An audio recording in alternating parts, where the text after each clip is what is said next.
It was just a regular evening when I came home. The weight of the long day at work was still fresh, and my tired feet could feel every step as I climbed up to our small apartment on the third floor. The familiar scent of our home greeted me, and for a moment, I hoped for a quiet evening. But that hope was quickly shattered. As soon as I opened the door, I found Mark, my husband, lounging on the old brown couch. He had the remote in one hand and a half-empty beer in the other. The television was blaring some show or another, but Mark's focus shifted to me as soon as I stepped in. "Betty," he started, not even greeting me, "I want a pie tonight." I blinked in surprise. "Mark, I just got back from work and I'm really tired. Can we have it tomorrow instead?" He didn't look happy. "You're home now, aren't you? So make a pie. It's not that hard." I sighed. I remember my mother always said to be understanding and accommodating. But sometimes it felt like it was always me doing the accommodating. Nevertheless, I headed to the kitchen, deciding that making a pie might be the quicker route to peace. The apartment wasn't big, just a single bedroom, a living area combined with a dining space, and a small kitchen. I quickly gathered the ingredients, hoping to finish the pie as soon as possible. As I was rolling out the dough, Mark strolled into the kitchen. "Make sure it's apple, and none of that store-bought crust stuff." I nodded, not trusting myself to speak. We had store-bought crust, but I knew better than to use it now. I made the pie from scratch, just like he wanted. It took me a good hour to prepare everything. The aroma of the baking pie filled the apartment, and for a moment, everything felt cozy and right. I dared to hope that maybe, just maybe, this pie could be the start of a pleasant evening. But when the timer went off and I took the pie out, letting it cool on the counter, my hopes were dashed again. Mark was back in the kitchen, barely waiting for the pie to cool down before taking a big slice. After a few bites, his face contorted in displeasure. Without a word, he picked up the plate and threw the pie slice onto the floor, where it landed with a sad splat. "That was terrible," he spat out. I was stunned. All my efforts, all the care I put into that pie, and this was the reaction I got. Tears filled my eyes, but I tried to hold them back. "What was wrong with it?" I managed to ask.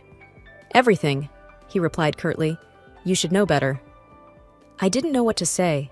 I felt so small, so insignificant. The shattered pie on the floor seemed like a reflection of our relationship, broken and messy. Feeling defeated, I cleaned up the mess, the weight of years of unhappiness pressing down on me. It wasn't just about the pie, it was about everything. The lack of appreciation, the constant demands, the way Mark looked at me or didn't look at me. All of it. That night, I knew I needed a break. I couldn't stay in that apartment. I needed to be with someone who understood, someone who cared. That's why I turned to William, my brother. He had always been my rock. Grabbing my bag and leaving the mess behind, I decided to spend the night at his place. William's home was a cozy two-story building with a small garden in the front. I didn't even have to knock. He must have heard my car because he opened the door before I reached it, his face filled with concern. "Betty?" he started, pulling me into a comforting hug. "What happened?" Tears streamed down my face as I mumbled. "He threw the pie, Will. The pie I made after a long day at work. He just threw it on the floor." William led me inside, settling me on the soft couch in his living room. "Tell me everything," he urged, handing me a cup of hot tea. Sipping the warm drink, I began to recount the events of the evening. As I spoke, memories of the past also surfaced. "It wasn't just tonight, Will. It's been this way for years. I always thought things would change, that he would change. Remember when we first met at Jenna's party? He was so charming then." William nodded. "I remember. But Betty, people can put on a facade for a while, but their true colors always come out." "You know," I continued, "when we first got married, everything was great. We'd go on dates, laugh, talk for hours. But as the years went by, he changed, or maybe I just saw the real him." William's face tightened. "He didn't start off this way?" I shook my head. "No, we'd have our disagreements, but it was never like this. Over the years, he just became more demanding, more critical. I don't know when I started feeling like I was walking on eggshells around him." William sighed deeply. "You know, Mom and Dad had their issues, but Dad never treated Mom this way." "I know," I replied, tears forming again. I thought I could change him, make him see how hurtful he was being. But no matter what I did, it was never good enough. William looked at me seriously. "Betty, love doesn't work that way. You can't change someone who doesn't see a problem in their actions." I looked down, taking another sip of my tea. I remember when Mom and Dad would argue, but Dad would always apologize, always make up for it. Mark never does. There was a pause. Then William said, "Betty, you deserve better. Remember when we were kids? We promised each other we'd always be there. I'm here for you now. You need to think about yourself, your happiness." I nodded, taking in his words. The realization was growing within me. This wasn't the life I envisioned for myself. I deserved respect, love, and care. And it was clear I wasn't going to get that from Mark. "You're right," I finally admitted. "I can't keep living like this. It's time to make a change." William squeezed my hand. "I'll be with you every step of the way." The morning light filtered through the curtains of William's guest room. I stretched, feeling more rested than I had in a long time. The decision to divorce Mark had brought with it a mixture of relief and apprehension. Walking downstairs, I found William already up, making breakfast in the kitchen. "Morning, sis," he greeted with a warm smile. "Good morning," I replied, pulling up a chair at the dining table. He placed a plate of scrambled eggs and toast in front of me. "You need to eat. Big day today." I nodded, taking a bite. "I'm nervous, Will, but it's the right thing to do." He sat across from me, sipping his coffee. "It's never easy, but remember, you're doing this for yourself, and I'm right here with you." After breakfast, William drove me to the lawyer's office. As we parked, I took a deep breath, bracing myself for the steps ahead.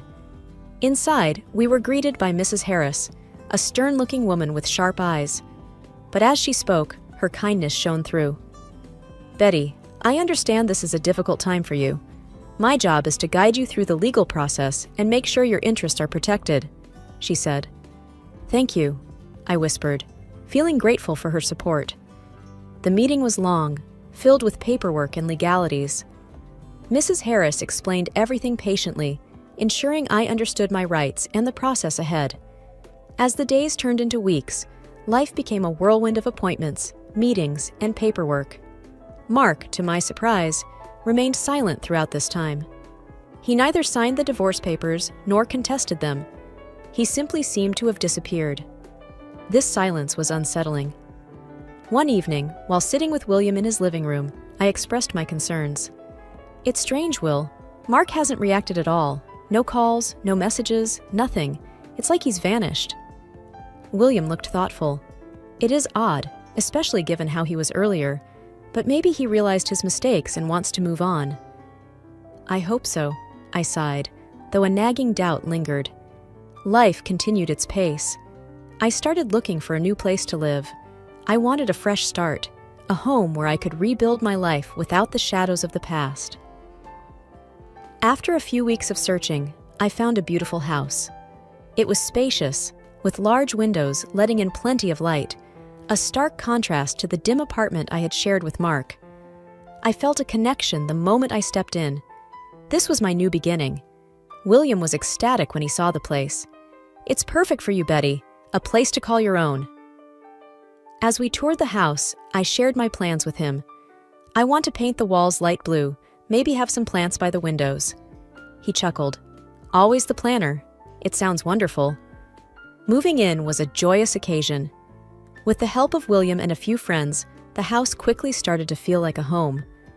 Every evening, after work, I'd return to my sanctuary, relishing the peace it brought. However, that peace was short-lived. One fateful evening, as I returned home, I found the front door ajar. A chill ran down my spine. Pushing the door open, I stepped in cautiously. The sight that greeted me was unexpected and alarming. There, in the living room, sat Mark. My heart raced as I took in the scene before me. Mark sat at my dining table, his belongings scattered around. A sense of violation washed over me. This was my space, my sanctuary, and he had invaded it.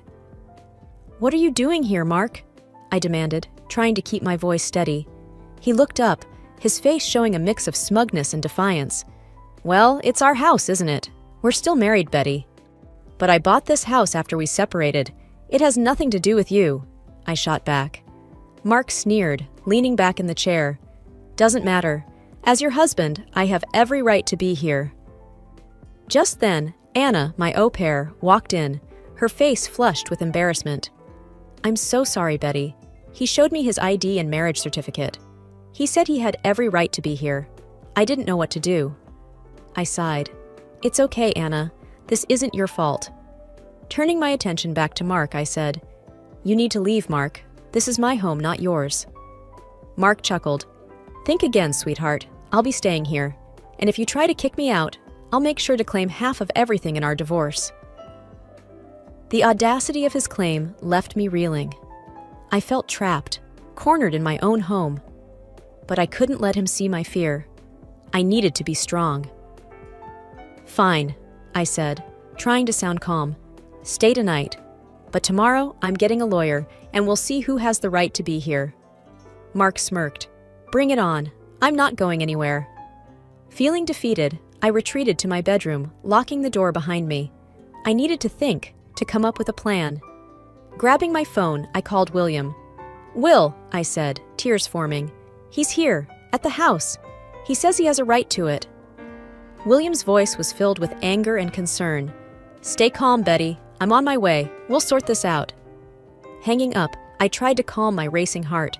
Mark's sudden reappearance and bold claims had taken me by surprise. But with William by my side, I felt a glimmer of hope. Within minutes, William arrived. I heard the two of them talking in hushed tones downstairs. The tension in the air was palpable. After what felt like an eternity, William came up to my room. "Betty," he began, his face serious, "there's something you need to know. When we bought this house, I made sure it was in my name. I had a feeling Mark might pull something like this. Legally, he has no claim to this property." A wave of relief washed over me. "Thank you, Will. I don't know what I would do without you." He hugged me. "We're family. We look out for each other." The next morning, armed with the property papers and William's unwavering support, I confronted Mark. Seeing the documents, he realized he had no ground to stand on. His smugness from the night before had disappeared. "This isn't over, Betty," he hissed as he left. Days turned into weeks. With every passing day, the intrusion by Mark felt more like a distant memory, but the threat he posed remained. William and I, however, weren't about to sit idly by. One evening, as we sat in the living room, William looked at me with a seriousness I had seldom seen. "Betty, I've been thinking. We need to be prepared for any moves Mark might make. He's unpredictable." I nodded. "I've been feeling the same. But what can we do?" William paused, taking a deep breath. "I've hired a private detective. I wanted to know what Mark's been up to since the two of you separated." I looked at him in shock. "A private detective? Will, is that necessary?" William sighed. "I just have this gut feeling. I want to make sure we have all our bases covered." I understood William's concerns. His protective nature was one of the things I cherished most about him. "All right," I conceded. "What did the detective find?" William pulled out a folder from his bag. As he spread the photos and documents on the table, my heart sank. The pictures showed Mark with various women. Some looked familiar from our past life. One document caught my eye, a police report filed by a woman against Mark. He did this?" I whispered, disbelief evident in my voice. William nodded gravely. "It appears Mark's activities haven't been on the straight and narrow. This could be our leverage. If he tries to make any more moves against you, we can use this against him." I felt a whirlwind of emotions: anger, sadness, betrayal. I can't believe he sunk this low. William put a reassuring hand on mine. "We'll get through this, Betty, together." A few days later, our preparation proved to be fortuitous. A letter arrived from Mark's attorney, making wild claims and threats about taking me to court for supposed shared assets and conjuring up fabricated tales about our life together. Reading the letter, my hands shook. But William, ever the pillar of strength, looked at me and said, "We're ready for this, Betty. We've got evidence. He can't intimidate us." With William's support, we met with Mrs. Harris again. As she read through the letter and went over the evidence we had against Mark, her face remained unreadable. After a long pause, she finally said, "We have a strong case here. Mark's claims are baseless, especially with the evidence we have. We'll counter this. Don't worry." Relief washed over me, but the idea of facing Mark in court was still daunting. William, sensing my anxiety, squeezed my hand. "We've got this. I won't let him hurt you anymore." The countermove was set in motion. Mrs. Harris swiftly drafted a response, highlighting Mark's activities and questioning the credibility of his claims. The ball was now in Mark's court. Every day after that was a game of wait and watch. William and I spent many evenings going over the possibilities, preparing for any scenario. Through it all, William's unwavering support gave me the strength to face each day. It was a rainy Tuesday evening. William and I were watching a movie when the knock echoed through the house. With a look of mutual surprise, I went to open the door. Standing there was a woman, soaked to the bone, her eyes red from crying. "Are you Betty?" she asked, her voice shaky. I nodded cautiously. "Yes, who are you?" She took a deep breath. "My name is Jenna. I was involved with Mark." My heart skipped a beat. "Come in," I said, motioning for her to enter. Once seated, Jenna began her story. "I met Mark a few months ago. At first, he seemed charming, but soon he started showing his true colors. I heard about you, about his past, and I thought I should come and warn you." "Warn me?" I thought. What could be worse than what I already knew? Jenna continued, tears streaming down her face. "He became aggressive, possessive. He said things about you, about how you'd ruined his life, and he wanted revenge." William's face darkened. "What kind of revenge?" Jenna hesitated, looking down. "He talked about ruining you financially, said he had friends who could make it happen." The room was silent for a few minutes, the gravity of Jenna's words sinking in. Finally, William broke the silence. "We need to do something about this. We can't let him continue to terrorize people." I nodded in agreement, feeling a newfound determination. We need to expose him, let everyone know who he really is. Over the next few weeks, with Jenna's help, William and I gathered more evidence against Mark. From his financial misdeeds to his numerous affairs, the depth of his deceit became apparent. It wasn't just me he had hurt. There were others, just like Jenna. With everything we had, William suggested we go to the police. It's time he faces the consequences of his actions. Walking into the police station, I felt a mix of fear and hope. Would they believe us? Would they take action? Detective Rogers was assigned to our case. As we laid out our evidence, he listened intently, occasionally asking questions. Finally, after what felt like hours, he spoke. "This is substantial evidence. We'll investigate further, but from what you've shown, it's clear that Mark has been involved in illegal activities." The next few days were a blur. The police acted swiftly, arresting Mark on multiple charges. The news spread, and soon, the monster I had once called my husband was unmasked to the world. Months passed after the revelation. With Mark behind bars, I should have felt safer.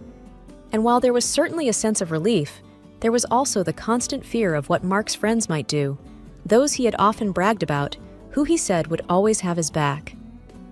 One day, as I was returning from work, I noticed something odd. My mail was scattered all over the porch, and the front door looked like someone tried to tamper with it. Panic surged. Could this be one of Mark's allies? I immediately called William. "Will, I think someone tried to break in." "Stay calm," he replied, his voice firm. "I'll be right over." I waited inside my car until William arrived. Surveying the scene, he confirmed my suspicions. "It looks like an attempted break-in. We need to beef up your security." Over the next few days, William and I worked on improving the safety of the house, installing security cameras and an advanced alarm system. One evening, as we were testing the systems, the alarm suddenly blared. Rushing to the monitor, we saw a man skulking around the property. But before he could make any moves, the local police, alerted by the security company, arrived and apprehended him. I felt a rush of gratitude towards William. His foresight had prevented another potential disaster. The next day, Detective Rogers called. "Betty, we've got the intruder in custody. He claims he was sent by Mark, but we're still confirming the details." This confirmed my worst fears. Mark was still trying to control and hurt me, even from jail. Days later, I got a call from Jenna. "Betty, there's something you should know." She hesitated before speaking. "Mark's been reaching out to people from prison. He's been trying to spread lies about you." I gritted my teeth. "Thank you, Jenna. He won't get away with this." That evening, William had an idea. "Betty, we need to turn the tables. We've got evidence, Jenna's testimony, and a lot more. Let's go public." The next week, with the help of William's contacts, we scheduled a press conference. The media turnout was massive, with numerous reporters eager to hear my side of the story. As I stepped up to the podium, my heart pounded. "Hello, everyone. Today, I want to share my story, not just to expose Mark's cruelty, but to give hope to all those who've been in abusive relationships." I detailed everything, from our first meeting to the pie incident, to Jenna's revelations and the attempted break-in. As I spoke, the room was silent, every eye focused on me. When I finished, the questions began. "Do you believe Mark is still a threat?" I replied confidently. "Yes, but I won't let him or anyone else intimidate me any longer." Another reporter asked, "How do you feel about him now?" I paused for a moment. "I pity him. For someone to have so much hate, he must be truly miserable." After the press conference, the support was overwhelming. Messages poured in from all over, many from women sharing their own experiences. It was clear that by speaking out, I had ignited a movement. That evening, as I sat with William, I felt a weight lift off my shoulders. "Thank you, Will. Today, I took back my power." William smiled warmly. "You always had it, Betty. You just needed a little push." The next morning, William dropped by. "Got some news," he said, a glint in his eyes. "Remember the intruder?" I nodded, recalling the fear of that night. How could I forget? "Well," he began, "the court has sentenced him, and with all the evidence stacked against him, he'll be locked up for a long time." Relief washed over me. "That's good to hear." "And there's more," he continued. "Mark's been transferred to a high-security prison. With his recent antics and connections, he won't be coming out anytime soon." I hugged William tightly. "Thank you for everything, for being there when I felt alone." William smiled. "Family sticks together." Weeks turned into months, and life started to regain its rhythm. I reconnected with friends, started a support group for victims of abuse, and even began dating again. On my birthday, I held a small get-together. As I looked around at the faces, William, Jenna, my new friends, and old ones, I realized how far I had come. The wounds of the past were healing, replaced by the joy of new memories. Late into the night, as everyone left, William sat down next to me. "You've done well, Betty." I looked at him, tears glistening. "With a little help from my friends." He chuckled. "Always.